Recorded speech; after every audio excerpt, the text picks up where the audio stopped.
banyak cewek-cewek yang terkadang mereka ingin apa ya, ingin berusaha lebih gitu, tapi pada akhirnya disepelekan sama laki. Tapi dia belum puas kalau ada orang yang harusnya memberikan haknya, dia nggak berikan kepada dirinya, individu ini, si perempuan ini.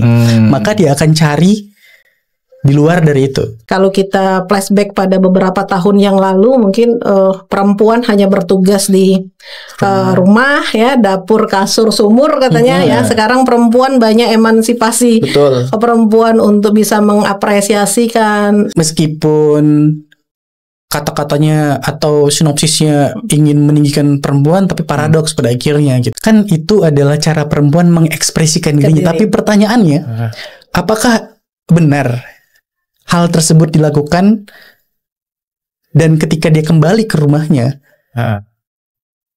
itu bisa sembuh? Karena saya dulu sempat takut sama perempuan. Karena saya punya, soalnya tuh banyak sih, saya dulu pernah dibully sama perempuan.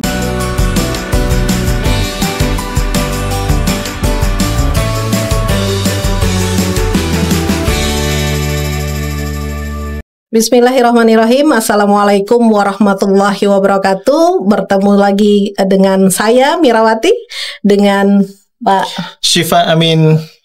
Ya, selamat siang Wonder People. Ya, kita ketemu di Wonder Home. Hari ini kita akan bincang hangat dengan Mas Gio dari Sumatera Utara. Nah, kita hari ini akan bincang-bincang lebih akrab lagi mengenai bagaimana perempuan di dalam film. Ya, diskusi yang mungkin akan relate pada kehidupan banyak perempuan ya. Jadi kita bahas pengalaman dan film dalam endapan perempuan yang tercermin dalam film. Gitu ya Mas Gio ya. Betul sekali. Gitu Pak Sipa? Iya, siap. Tapi sebelum kita ngobrol tentang topiknya itu, mungkin Mas Gio bisa gini, Mas Gio, dunia film. Kalau Mas Gio tuh lahir tahun sekitar 80-an, 70-an, 90-an, Pak. 90-an malah ya. Masih sangat muda. Dan waktu itu kan film belum begitu. Apalagi film Indonesia ya. Iya.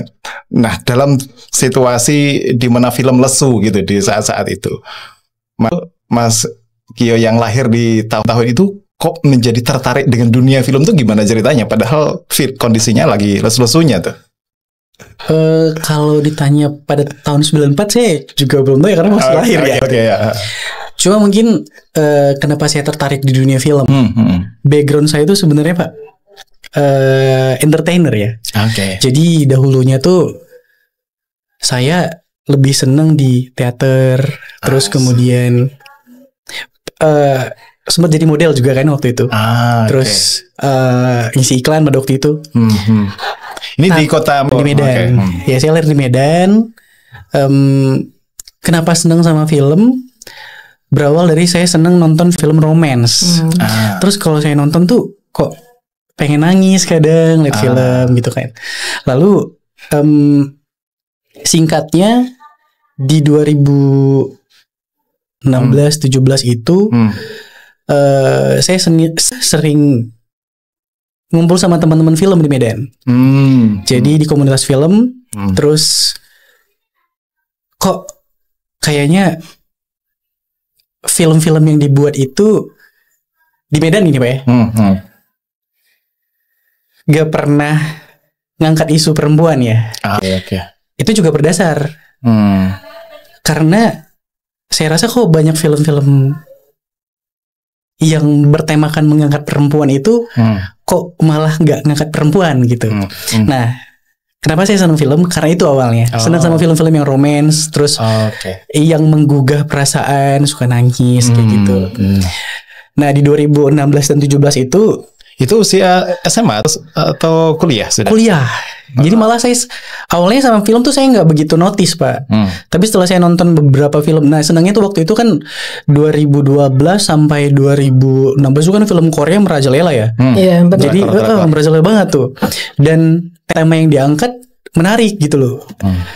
Secara plot agak berbeda sama film Indonesia ya. Plotnya naik turun gitu loh. Kelihatan tuh apa namanya emosional kita dibangun sama mereka. Dan ketika saya nonton itu bahkan sampai pernah saya itu 1 bulan hampir tidurnya cuma 4 jam gara-gara nonton, Pak. Seriusan itu 4 jam. Korea atau yang lain-lain juga? Oh, Korea. Mungkin itu Mas Gio ya. Korea yang dulu sering ditonton itu adalah Korea yang bidangnya kolosal. Kolosal itu sebenarnya Korea yang banyak mengangkat tentang perempuan. Betul. Sebenarnya kekerasan yang didapat perempuan. Iya. Gitu. Soal perasaan dan segala macam itu. Perasaan. Jadi sempat waktu itu dan saya stop. Cara saya menghilangkannya apa? Saya hapus semua filenya. Hampir kan kalau dulu tuh 500 giga itu laptop tuh udah luar biasa ya. Saya 360 giga itu isinya file film semua. Oh. Dan saya hapus Pak semua itu gara-gara saya nonton itu sampai nonton maraton gitu ya. Sampai tidur cuma 2 jam gitu nonstop.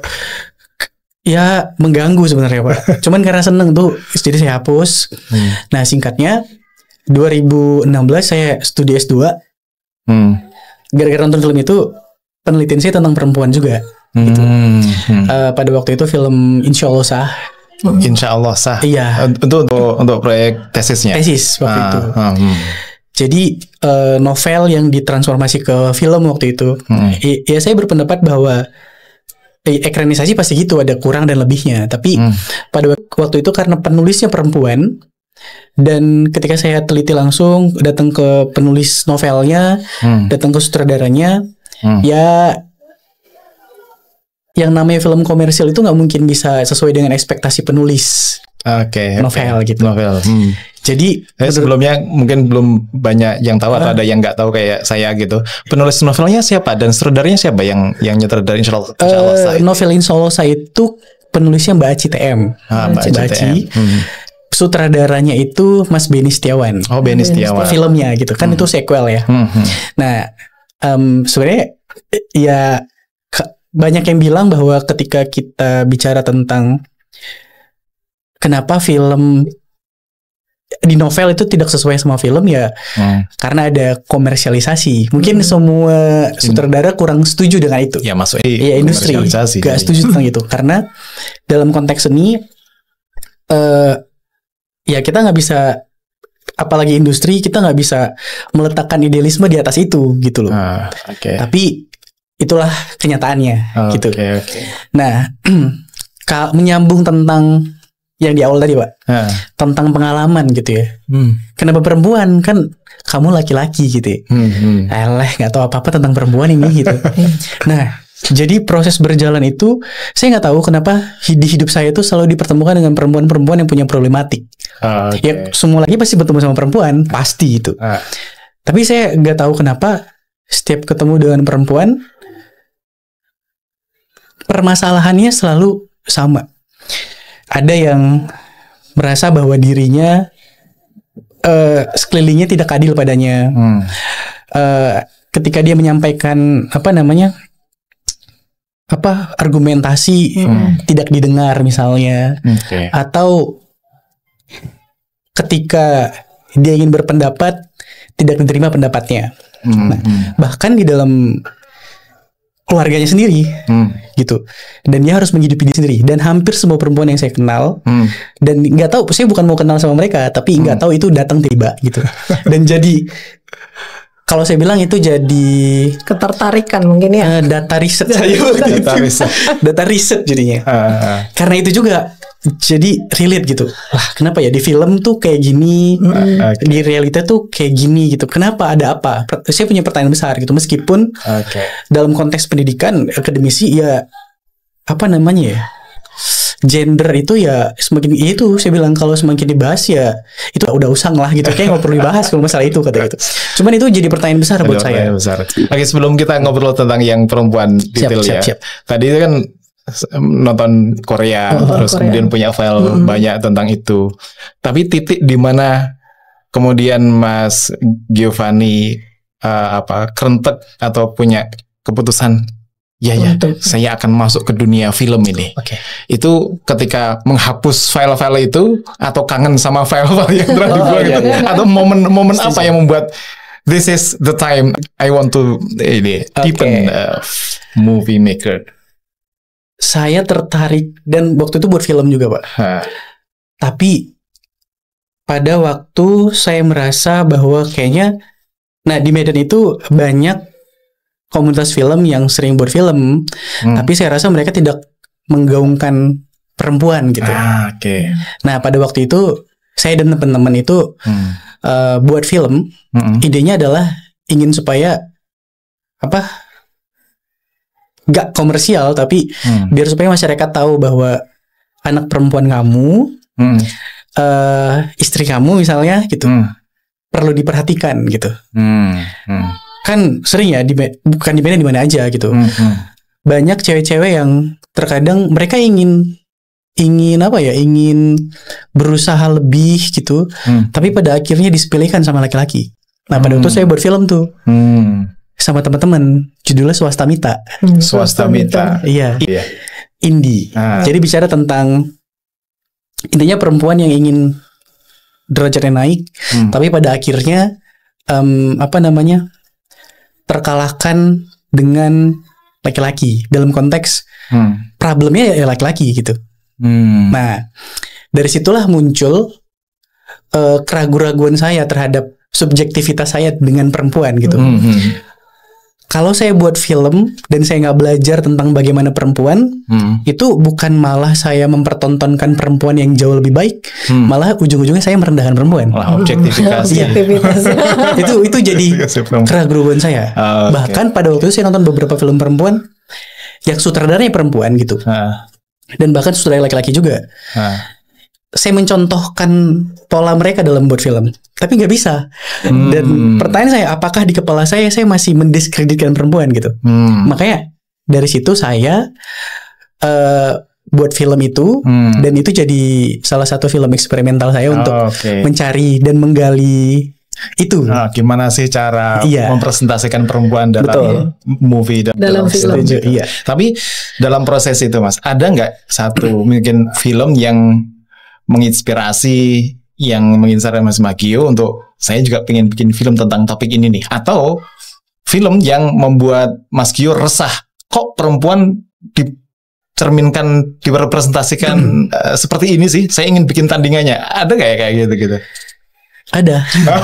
Jadi film Insya itu sebenarnya adalah salah satu film yang buat saya resah juga. Karena saya baca novelnya hampir 90 kali sampai saya hafal gitu waktu itu. Oke. Gara-gara tesis itu, Pak. Dan film Imperfect itu kan cukup sangat ini ya, tampak sekali, eksplisit gitu loh. Perempuan yang selalu dipinggirkan secara fisik, bahkan psikis dan segala macam, itu di situ ditampakkan semua gitu. Itulah salah satu kenapa saya ingin perempuan jadi salah satu objek riset saya dalam membuat film. Dan bahkan sampai itu jadi film yang saya buat itu jadi jadi data riset saya itu. Menarik sih. Iya. Tapi sepemahaman bahwa Imperfect itu dia juga mengangkat bagaimana perempuan itu kalau dalam kajian psikologi namanya self esteem ya, mengangkat harga dirinya sebenarnya. Betul. Untuk dia berperforma di sosialnya, bagaimana dia bisa tetap punya nilai yang bisa dilihat gitu. Itu yang lebih menonjol dari Imperfect dibandingkan intimidasi yang dia terima. Kalau itu menurut Mas Gio gimana? Betul, karena kan di ending ceritanya dia kelihatan bangkit ya. Ditunjukkan bahwa perempuan ini jadi standar yang lebih tinggi. Iya, benar. Tapi ada hal-hal yang menurut saya subjektivitas laki-lakinya jauh lebih tinggi daripada itu. Nah, jadi saya ingin ketika pastilah sutradara laki-laki itu memandang perempuan dari sudut pandang yang berbeda dengan sudut pandang perempuan. Pasti itu. Nah makanya saya ingin mencoba membongkar kenapa ini gitu loh. Apakah karena memang kita kan laki-laki dibentuk, saya laki-laki, bapak laki-laki, ibu perempuan. Secara grow kita dibentuk dengan pengalaman-pengalaman yang jauh sebelum dan kita jauh berbeda. Entah dari keluarganya yang baik-baik saja, atau mungkin dari lingkungan yang baik-baik saja mungkin, atau bahkan dari pertemanan yang tidak baik-baik saja, bullying dan segala macam. Nah itu jadi sebuah endapan tuh kalau dalam konteks film tuh director. Kan ketika non komersial ya, film non komersial, ketika seorang sutradara membuat film itu, dia punya keresahan terhadap, ya nggak tahu keresahan pengalaman yang dia dengar atau yang dia rasakan. Itu adalah keresahan yang bahkan dia nggak ngerti, nggak sadar kalau sebenarnya visualisasi yang dia coba growth, dia bangun, dia develop, ternyata itu adalah bagian dari endapan pengalaman yang dia nggak sadar gitu. Tapi mungkin gini Pak Sipa, bicara tentang perempuan kita harus tahu dulu Mas Gio ini apakah berada di dalam lingkungan banyak perempuan, saudara perempuannya banyak atau gimana sehingga dapat mengekspresikan. Jangan-jangan juga ada unconsciousness tidak sadar. Boleh cerita sedikit mungkin di pengalaman keluarga yang bisa mengekspresikan Mas Gio dalam mengekspresikan perempuan tadi dalam film. Disclaimer, saya itu anak satu-satunya. Jadi gak ada abang, dia punya adik dulu. Tapi beberapa belas tahun lalu adik saya telah tiada. Nah, saya tinggal sendiri. Berdua bersaudara. Dulu, iya. Sekarang dari 2011 sampai saat ini saya tuh jadi anak satu-satunya di keluarga saya. Nah, kalau bertanya apakah berada di lingkungan perempuan? Banyak, iya. Tidak. Itu tadi saya bilang di awal bahwa saya bertemu dengan perempuan-perempuan yang problematik menurut saya gitu. Dan hidupnya dampak dari problematik hidupnya itu berdampak pada perilakunya ke sekelilingnya, ke dirinya yang kurang percaya diri. Nah, jadi itu yang jadi dasar saya kenapa saya ingin tahu perempuan kayak apa gitu. Kalau yang Mas Gio amati, yang menyebabkan perempuan tadi itu dalam tanda kutip diagnosis sebagai problematik itu apa? Tapi boleh dibuka vulgar ya sih? Jadi sejauh saya kenal dengan perempuan, gak tahu kenapa banyak perempuan-perempuan itu yang ceritanya ke saya entah itu cari simpati, entah itu hanya bercerita hanya untuk biar saya tergugah dengan dirinya, saya nggak tahu, tapi cerita darinya itu membuat saya mengetahui tentang latar belakang keluarganya, latar belakang lingkungannya gitu. Bahkan ada perempuan yang mungkin kalau saya lihat keluarga bebek saja gitu, hidup dari keluarga yang mungkin secara sosial cukup berada gitu. Tapi ada hal yang menurut saya ingin bertanya-tanya, ini kenapa nih orang kayak gini gitu. Dan ternyata ada sesuatu yang terjadi di dalam keluarganya yang membuat dia jadi kayak gitu. Ada lagi yang mungkin contoh gini, ketika dia tidak mendapatkan sesuatu di dalam keluarga yang harusnya didapatkan, dampak itu akan menyebabkan si individu ini berusaha mencari di luar yang harusnya didapatkan di rumahnya, di dalam keluarganya gitu. Kasih sayang dari keluarga, kalau dia nggak dapat di situ, betul. Bisa jadi kompensasinya. Entah itu kasih sayang, entah itu berbentuk fisik, entah itu berbentuk hal lain, mungkin ya, kesepian gitu. Padahal saya lihat nggak sepi-sepi banget keluarganya gitu. Nah, kesimpulan yang saya dapat, padahal ya kalau bicara tentang finansial ya cukup saya rasa ya gitu. Tapi perempuan itu unik menurut saya. Jadi unik dan kompleks. Meskipun dia itu bisa mendapatkan itu dengan dirinya sendiri atau dengan jalan tempuh dia yang mencari sendiri, tapi dia belum puas kalau ada orang yang harusnya memberikan haknya, dia nggak berikan kepada dirinya, individu ini, si perempuan ini, maka dia akan cari di luar dari itu. Nah, itu kesimpulan dari saya karena itu berdampak loh ketika perempuan yang harusnya dinafkahi, kan di dalam Al-Quran bilang bahwa perempuan itu adalah tanggung jawab ayahnya sampai dia menikah. Itu tanggung jawabnya loh, yang harus benar-benar ditanggung jawabi. Beda sama laki ya. Tapi kenyataannya dan realitanya banyak perempuan yang ada di dunia, bukan dunia ya, yang saya kenal, dia menghidupi dirinya sendiri meskipun saya rasa bisa kok keluarganya penuhi itu, tapi karena itu udah jadi stereotyping, perempuan harus menghidupi dirinya sendiri, jadi dianggap biasa gitu, dan itu jadi masalah. Oke. Nah itu jadi pengalaman yang menurut saya itu akan menyebabkan dampak luar biasa sama dirinya gitu loh. Oke. Atau karena perempuan Medan yang jadi apa di rantau?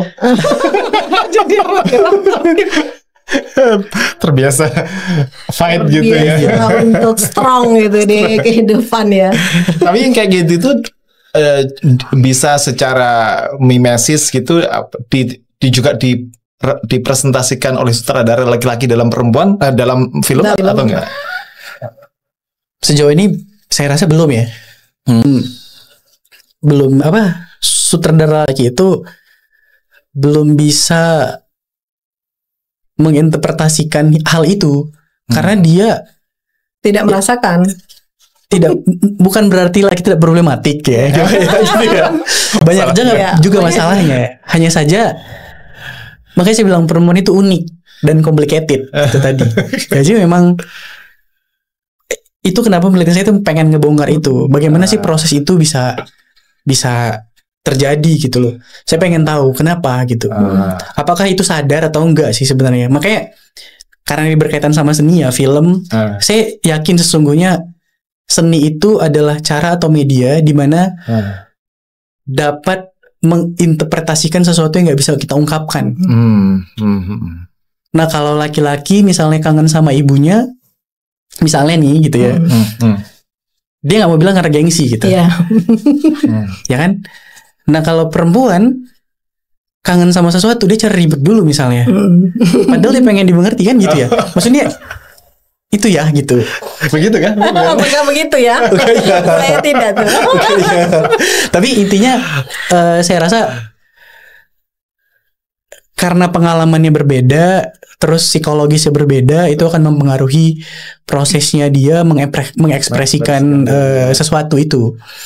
Makanya film itu apalagi perempuan unik saya rasa gitu. Mungkin Mas Gio, menurut Mas Gio sendiri ada nggak? Ini kan transisi ya kultur budaya kan ya, dengan perubahan adanya hak-hak keperempuanan. Betul. Sekarang bergeser ya. Kalau kita flashback pada beberapa tahun yang lalu, mungkin perempuan hanya bertugas di rumah ya, dapur, kasur, sumur katanya ya. Sekarang perempuan banyak emansipasi. Betul. Perempuan untuk bisa mengapresiasikan, juga bisa dikenal baik di bidang-bidang pendidikan. Apakah itu bagian daripada yang juga menggeser yang tadi mungkin Mas Gio sebut bahwa perempuan itu banyak problematika ya. Betul. Nah itu sebenarnya secara psikologis ada beberapa hal yang bisa kita lihat dari bahwa sebenarnya perempuan dari dasar alam bawah sadar dia punya banyak anxiety ya, kecemasan-kecemasan.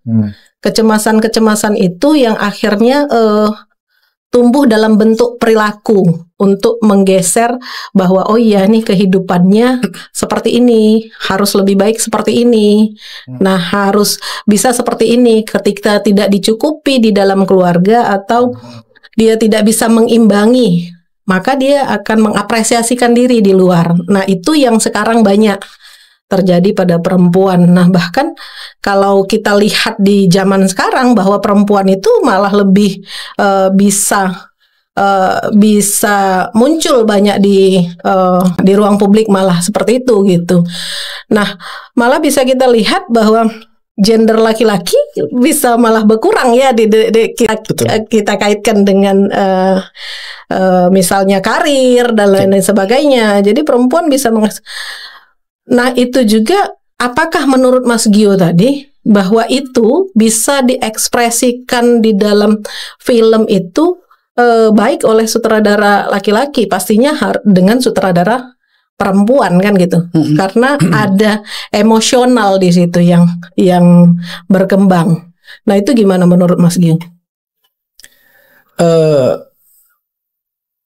Balik lagi ya, kalau yang tadi Ibu bilang itu kan tentang dampak dari proses masalah hidupnya gitu. Iya. Perempuan itu bisa mengekspresikan dirinya di berbagai lini saat ini gitu. Dan kalau laki-laki ya udah dari dulu gitu ya, bisa mengekspresikan dirinya di berbagai lini gitu. Tapi kenyataannya di dalam konteks film, bau-baunya sih gak bisa gitu. Gak bisa ya. Karena apa ya? Ya subjektivitas laki-laki terhadap perempuan itu kayak udah di setting gitu ya. Artinya cara pandang laki-laki kepada perempuan itu kayak tersetting. Kalau katanya Hitchcock itu ya memang cara pandang laki-laki itu kayak gitu. Gitu sudut kamera, misalnya sudut kameranya gitu, cara pandangnya gitu. Tapi yang perlu saya garis bawahi adalah mau laki-laki perempuan dalam konteks pengalaman, kan ini bicara tentang film dan pengalaman ya. Kenapa perempuan? Karena saya resah dengan film-film yang selalu mendiskreditkan perempuan gitu. Meskipun kata-katanya atau sinopsisnya ingin meninggikan perempuan, tapi paradoks pada akhirnya gitu. Ya itu memang udah hal-hal yang gak perlu dibahas. Tapi bagi saya, ketika hal tersebut kita hentikan hanya karena egoisasi laki, biar supaya tidak lagi menggaungkan tentang bagaimana cara kita menyetarakan perempuan. Bagi saya tuh ini kurang puas aja gitu. Karena memang pengalaman itu kan adalah sesuatu yang individual banget, Bu, gitu yang bagi real saya. dialami Iya, individu itu. Kalau katanya, mungkin saya ngutip satu teori ya. Kalau katanya Brunner dalam bukunya The Anthropology of Experience itu, dia bilang bahwa proses hidup itu ada 3. Ada realitas, terus kemudian pengalaman, dan expression gitu. Ekspresi. Nah, Brunner bilang di pengalaman itu, di realitas itu adalah bagaimana caranya individu itu menyerap semua peristiwa yang terjadi. Tapi tidak semua bisa diperoleh. Nah, di dalam konteks pengalaman tuh ada namanya an experience yang unik deh tuh di situ. Nah, perempuan siapapun sih punya pengalaman unik pastinya. Tapi secara emosional perempuan itu jauh lebih kuat untuk secara tidak sadar mengekspresikan sesuatunya gitu. Mungkin saya ingin kasih ilustrasi ketika perempuan menganggap bahwa dia sudah sembuh dari inner child-nya gitu. Dia bilang bahwa enggak kok begini segala macam.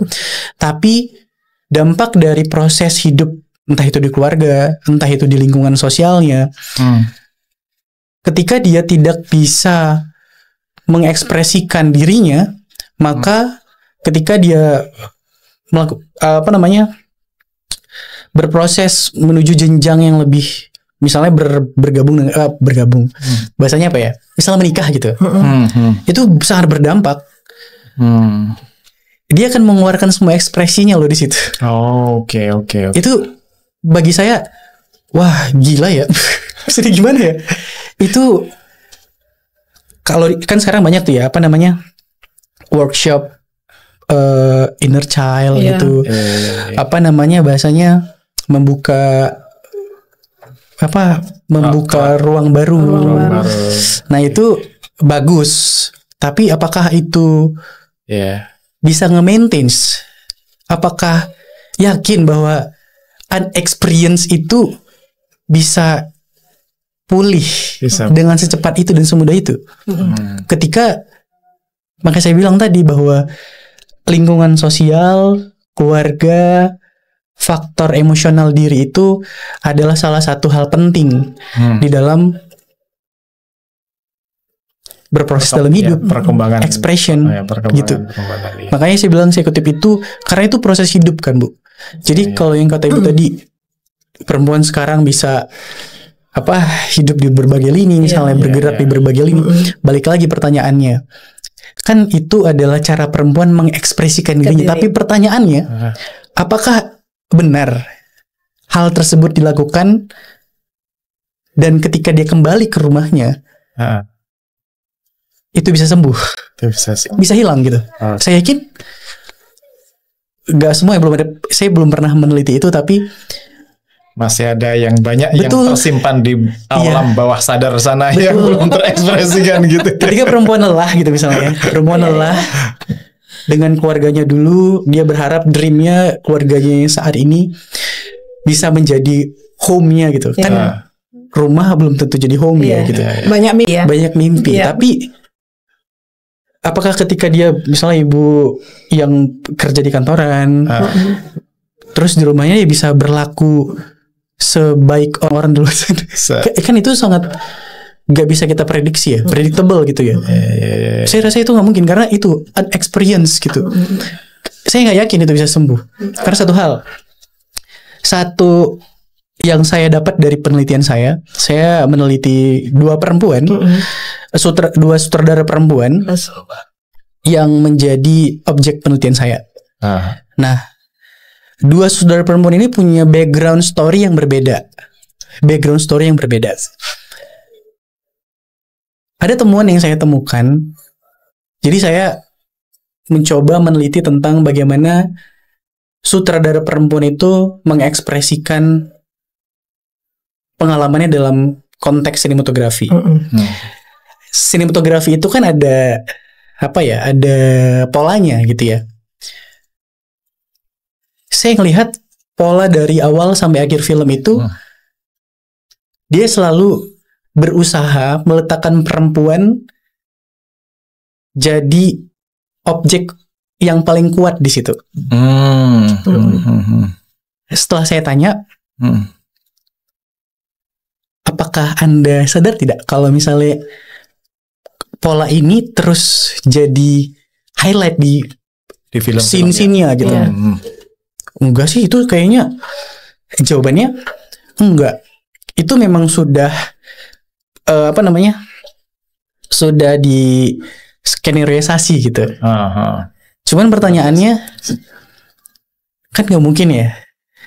Seorang directing itu kan creativity, dan diisi kepalanya itu kan cuma dia yang tahu. Betul. Kenapa harus laki-laki selalu di blur misalnya? Meskipun ya di situ actionnya itu perempuannya itu pembantu rumah tangga, secara sosial itu di bawah, dan majikannya itu tinggi ya. Dia nggak gaji segala macam, kehidupannya lebih besar dari si pembantu rumah tangga ini. Tapi dari seluruh konteks visualnya, dari visual dan sinematografinya itu perempuan ini selalu di depan dan si laki-laki itu selalu di belakang dan di blur. Hampir seluruh polanya kayak gitu.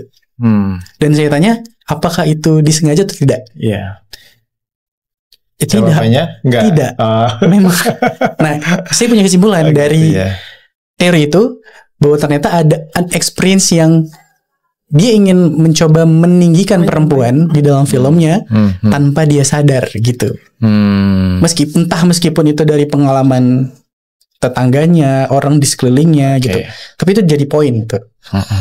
Misalnya gini, apa bedanya? Kalau tadi kan cara meninggikan, let's say monggo silakan.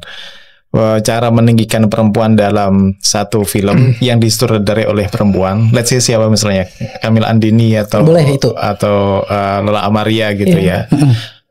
Upik misalnya, atau Mbak Mauli Surya misalnya.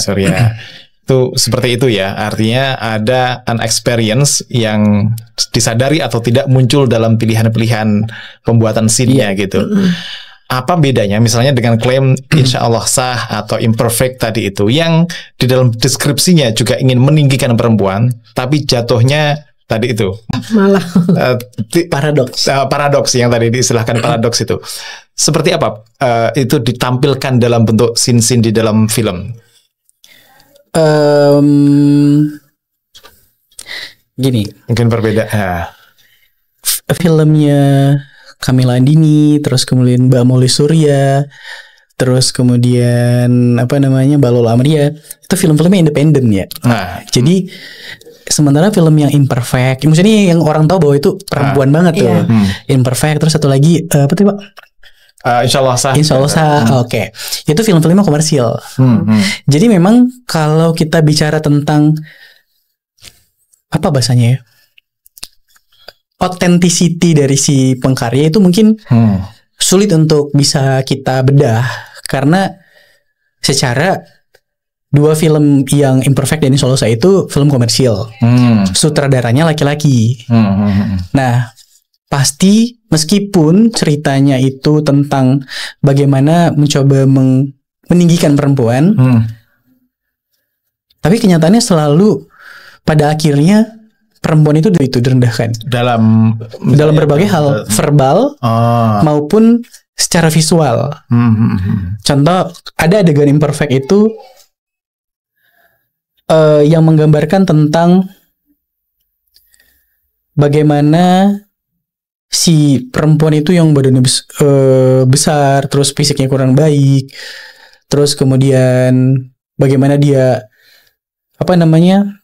di tengah keluarganya karena fisiknya kurang baik itu selalu dicemooh gitu misalnya.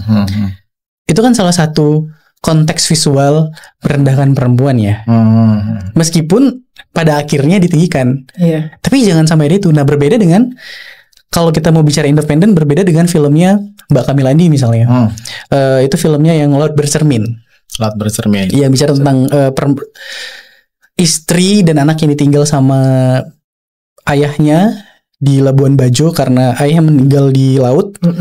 Nah, secara fisik ya tetap perempuan pada umumnya, misalnya perempuan pada umumnya yang berada di pesisir gitu, yang kulitnya tidak begitu putih bersih, tapi dia selalu berusaha untuk memperlihatkan konteks perempuan yang tangguh di situ, tanpa ada embel-embel merendahkan perempuan baik secara verbal, fisik dan lainnya. Bahkan ada adegan di mana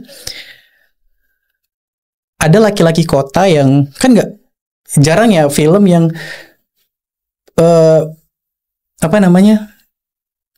laki-laki yang ganteng segala macam datang ke sebuah perkampungan terus cinta sama gadis gitu. Desa yang lecek gitu.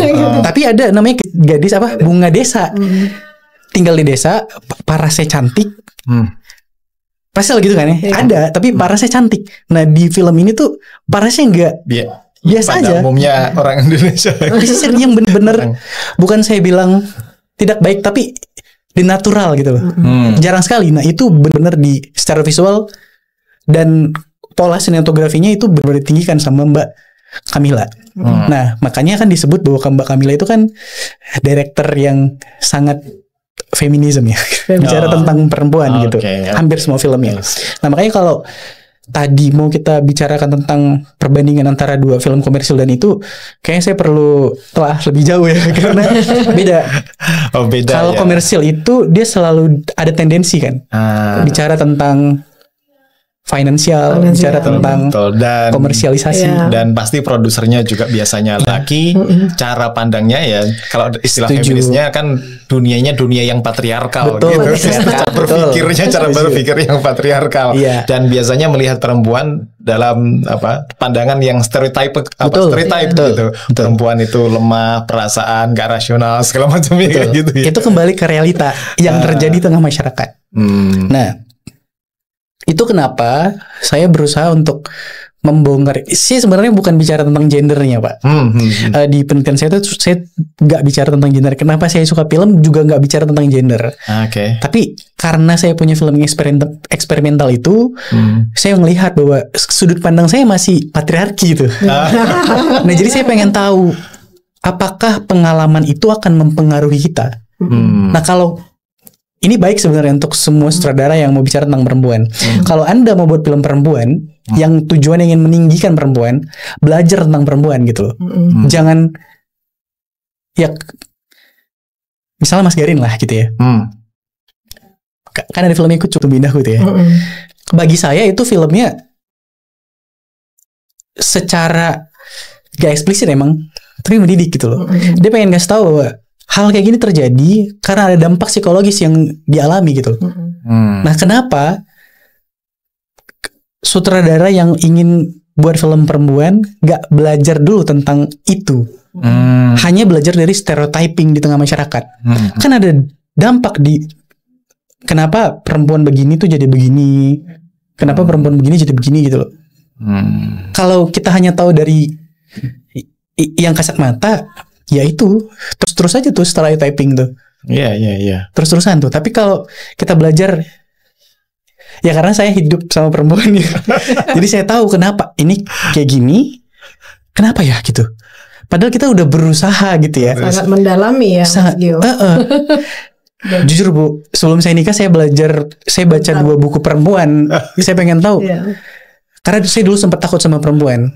Karena saya punya soalnya tuh banyak sih. Saya dulu pernah dibully sama perempuan. Oh gitu. Iya, itu berat dari situ.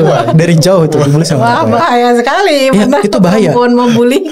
Jadi saya dulu pernah badannya mungkin agak besar ya size-nya gitu. Terus mungkin saya senang sama perempuan ini gitu. Terus saya dibully di tengah banyak orang. Laki-laki kayak gini mau sama ini gitu. Gitu. Wah, itu kan luar biasa ya bully itu ya gitu. Nah, dari situlah saya berangkat. Itu kayak drakor sama Dracin. Tapi itu bagi saya real itu real Pak. Jadi saya kalau dibilang dibully kan biasa aja sih dibully. Enggak semudah itu teman gitu. Itu kenapa banyak sutradara perempuan yang ketika dia benar-benar pengen buat film perempuan, itu benar-benar dia pikirin dari settingnya, ceritanya gitu loh. Jangan sampai tujuannya ingin meninggikan perempuan malah ujung-ujungnya mendiskreditkan gitu loh. Karena ya bagi saya jadi perempuan itu sulit gitu loh. So, jadi perempuan itu ya gitu. Namanya perempuan tuh ini ya. Gitu ya Bu. Gitu. Perasaannya nih Bu ya. Jangan sampai kita istilahnya tuh mansplaining. Betul. Jangan sampai kita berbicara atas nama Iya perempuan. betul. Silakan. Karena itu yang kenapa sebenarnya balik lagi sih sebenarnya penelitian yang saya buat, kenapa film, terus seluruh penelitian saya tentang film dan perempuan, karena itu berangkat dari keresahan saya Pak, tentang perempuan gitu. Makanya kan saya bilang pengalaman dan film ya gitu. Oke. Nggak saya bilang pengalaman perempuan gitu.